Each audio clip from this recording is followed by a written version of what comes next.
afadhali niende kuhusu wafula. Maana wewe ni national. Combination sound. Noma.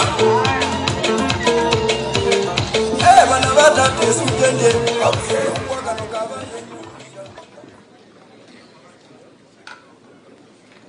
Asante. Kiplombe chamge. Kiplombe chamge.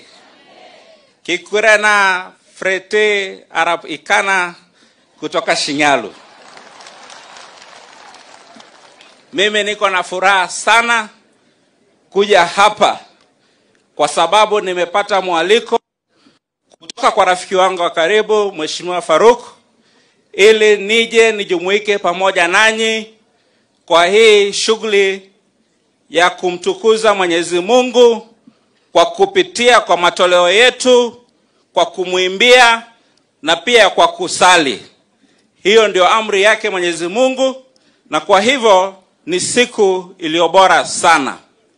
Watu wa Kiplombe, kabla niseme mawili ama matatu, muniruhusu kuwashukuru sana kwa sababu nyinyi watu wa sehemu hii mkatuzalia mwana, mkamlea, mkamvisha hadi akawa kiongozi ambaye Kenya inahitaji haswa wakati huu ambao tunahitaji kiongozi wa kuunganisha Wakenya wote. Mheshimiwa Rais William Ruto amekuwa kiongozi ambaye anaunganisha Wakenya wote, na ameungana pamoja na Mheshimiwa Raila Odinga ili kusukuma hili gurudumu la Kenya liende mbele. Mheshimiwa William Ruto, ukiangalia tangia wakati alipochukua hatamu ya uongozi, kuna mambo mazuri ambayo yametendeka katika Kenya hii, na nitaje tu yale ambayo yanawaguza Wakenya direct. Mojawapo likiwa swala la uchumi wa Kenya. Jinsi mnajua, kabla Rais William Ruto awe rais mwaka 2022, Wakenya walikuwa wanatunga foleni kwenda kupata mafuta ya kuweka kwa magari zao, ya kuweka kwa tractors ili ziende shambani zilime. Je, watu wa Kiplombe na Wakenya sasa mwatunga foleni kununua mafuta ya kuweka kwa tractor? Si mafuta kwa petrol station? Hiyo ni kazi amefanya, si kazi? Kabla Rais William Ruto achukua hatamu ya uongozi, deni letu sisi kama Wakenya lilikuwa takriban shilingi trilioni 10.8. Ukiangalia gazeti la hii leo, kwa mara ya kwanza wenzetu wa magazetini wameripoti habari njema. Wanasema deni la Kenya limepungua kwa shilingi trilioni 1 kwa sababu ya udhibiti wa shilingi ya Kenya katika ulimwengu wa fulusi. Hiyo ni kazi, si kazi? Na hivyo hivyo leo ikiwa siku ya Jumapili, utapata wale wachache wapinzani wetu ambao wako na kasumba ya ukabila na sumu ya kujitakia, watakusanyika kwa kongamano makanisani wakikashifu kazi nzuri ambayo anaifanya rais. Rais akisema kila sehemu ya Kenya ipate barabara, wanasema hiyo ni makosa.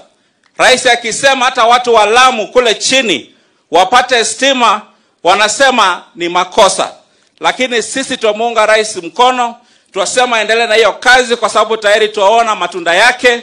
Wale ambao wanafuatilia swala ya soko la hisa, mtapata kwa mara ya kwanza tangu miaka zaidi ya 8-10 kampuni ya Kenya Power and Lightning imetengeneza faida ya kutosha. Hata wale wanahisa wa hiyo kampuni wanapata mgao wa dividends.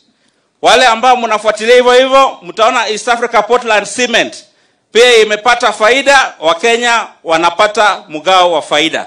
Wale wanatoka magharibi kama sisi, sekta ya sukari ambayo ilikuwa imetumiwa na wale ambao ni wafidhuli kudhulumu wa Kenya, sasa imekuwa na faida, hata bonus tunapata. Ni kazi, si kazi?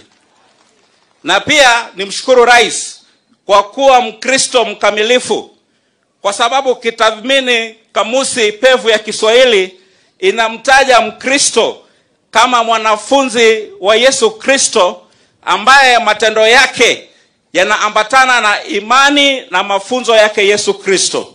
Na mojawapo wa yale mafunzo ya Yesu Kristo ni kwamba yale mahitaji ya wanadamu sio tu mahitaji ya kiroho peke yake, ni mahitaji pia ya kuhakikisha binadamu anapata afya ya kimwili. Ndio maana muujiza wa kwanza wa Yesu Kristo alipoanza kazi ya kuhubiri Injili ulikuwa muujiza gani? Wa kulisha watu 1000 ngapi? 5. Aliwalisha na nini? Aliwalisha na mkate na samaki. Sasa rais akisema wana Kenya wapate chapati iko shida? Akisema watoto wa Kenya wapate chapati iko shida? Na si ndio maana ameshukisha bei ya mbolea ili tuweze kukuza mngano, tuweze kukuza mahindi, tuweze kukuza mchele na chakula ili Wakenya wakule na washibe. Basi watu wa Kiplombe, sitasema zaidi ya hapo, ni kuwaomba tu tuendelee kuombeana. Sisi pale mkoa wa Magharibi tumeungana pamoja na tukasema tutafuata mstari wa kuhakikisha Kenya inatembea safari ambayo ni sambamba, safari ambayo ni kuhakikisha sisi wote tunaongea kwa sauti moja. Mimi nilichaguliwa kwa chama cha ANC, lakini kwa kuiga mwito wa rais pamoja na waziri mkuu Mheshimiwa Musalia Mudavadi, sasa tumekivunjilia mbali chama cha ANC. Sisi wote tumeingia ndani ya UDA ili tuunganishe wa Kenya, na kwa hayo machache muendelee kuombea rais na Mungu awabariki sana. Kongoi Mising. Kwa ajili ya matoleo ya kanisa nimewaletea shilingi 1,100 noti mpya kutoka Central Bank kupitia kwa ile kazi ambayo nazidi kudumia wa Kenya. Bas, huyu mungwana kutoka Shinyalu ni mungwana sawa si sawa? Watu hapa heshima yake ni makofi nisikie. Rogerane Kiplombe, roganan maroge.